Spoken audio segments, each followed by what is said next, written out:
তো আমার কাছে আমার ইউনো স্যারের মাধ্যমে তথ্যটা এসেছে এবং আমার ইউনো স্যার যেহেতু সরকারি রিটার্নিং অফিসার, তার কাছে অনেকে অভিযোগ করেছেন বিষয়টা এই অর্থে যে জামাতের কর্মীরা প্রার্থীর পক্ষ হয়ে বিভিন্ন জায়গায় টাকা পয়সা বিলি করছেন।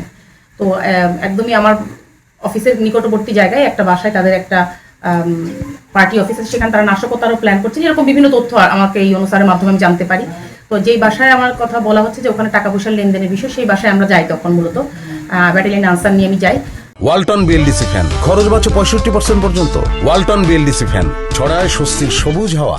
তো গিয়ে যেটা বিষয় যে সেখান থেকে আমরা টুকটাক কিছু তথ্য পেয়েছি, যেখানে লেখা আছে কত টাকা অ্যামাউন্ট কতজনকে দেয়া হবে। তো সেটা দেখে আসলে বুঝতে পারছিলাম না, কারণ যার বাড়ি তিনি কিন্তু সেখানে উপস্থিত ছিলেন না। তো সেখান থেকে মেসেজ পেলাম যে ওনারা এদিকে এক জায়গায় একটা বাড়িতে পার্টি অফিসে এখানে আছেন এবং এখানে সরকারি কর্মকর্তারাও কেউ কেউ আছেন। তো সেই প্রেক্ষিতে আমরা মূলত এই জায়গায় এসেছি। এসে দেখলাম যে একজন সরকারি স্কুলের শিক্ষক, তিনি তার সাথে কথা বললাম। তো তিনি মূলত এখানে আজকে মালপত্র নিতে এসেছেন, যেহেতু নির্বাচনে কালকে তিনি দায়িত্বপ্রাপ্ত পোলিং অফিসার হিসেবে তিনি দায়িত্ব পালন করবেন। তো তার সাথে কথা বলে বললাম যে আপনি এখানে কি করছেন, যেহেতু এটা একজন কোনো একটি দলীয় প্রার্থীর অফিস, সেখানে আপনার কি কাজ। তো তিনি বললেন তিনি এখানে খাওয়া দাওয়া করেছেন এবং আমি আরও আশপাশে অনেক লোকের কাছ থেকে, অর্থাৎ আমি তাদেরকে কিন্তু চেহারা চিনি, এলাকার লোক, তারা কোন দলের সেটি নয়। তো বক্তব্য আসছে এই অর্থে যে ওনার কাছে একটা ব্যাগ ছিল, সকাল থেকে উনি ব্যাগটা নিয়ে ঘুরেছেন, অ্যাশ কালারের একটি ব্যাগ। সেই ভিডিওটা আমাকে কয়েকজন দেখায়, তাদেরকে আমি আসলে চিনি না।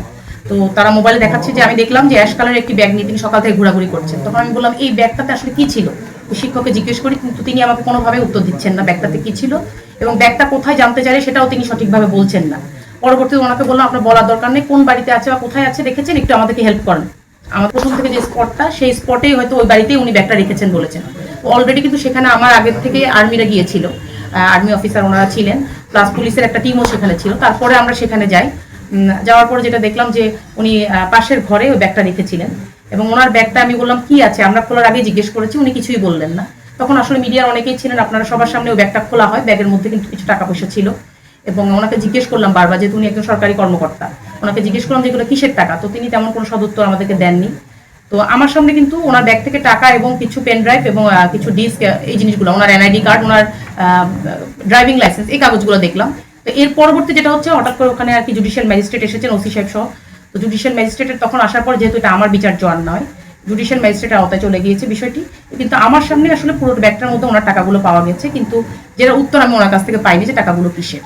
আর ওখানে কিছু খাতা পাওয়া গেছে যেখানে কিছু হিসাব লেখা ছিল, যে বিভিন্ন কেন্দ্র বাবদ, বিভিন্ন মিডিয়া, অর্থাৎ অনেক খরচের হিসাব। সেগুলো আসলে আমি যাচাই করিনি, কারণ যেহেতু এখন আরেক জায়গায় বিচার হচ্ছে, জুডিশিয়াল ম্যাজিস্ট্রেট উনি বিচার করবেন, উনি সবকিছু দেখে পরবর্তীতে পদক্ষেপ নেবেন। অর্থাৎ আমার কাছে আসলে এই বিচারটা তখন আর হয়নি, আমি মূলত ওনাকে এইভাবে টাকা সঁপিয়েছিলাম। এখন পর্যন্ত আমি তো আসলে ওখানে গড়ার সময় ছিলাম না, আমি চলে এসেছি পরপর। এখন আপনারা হয়তো বলতে পারবেন, আমি শুনেছি 7 লাখ প্লাস এরকম একটা টাকার পরিমাণ। কতজনকে আটক করা হয়েছে, তাকে কোনো শাস্তি দেওয়া হয়েছে কিনা? ওই ঘটনাস্থলের মধ্যে আটক আমরা কাউকেই করিনি। আমি প্রথমত কাউকে আটক করিনি, আমি কাজের সুবিধার্থে ওনাকে নিয়ে গিয়েছিলাম যে ব্যাগটা কোথায় আছে আমাদেরকে দেখান। জুডিশিয়াল ম্যাজিস্ট্রেট পরবর্তীতে সামারি ট্রায়াল করলেন, তিনি তার বিচারের শেষে একজনকে শাস্তি দিয়েছেন আর বাকিদেরকে ছেড়ে দিয়েছেন। কি শাস্তি দিয়েছে?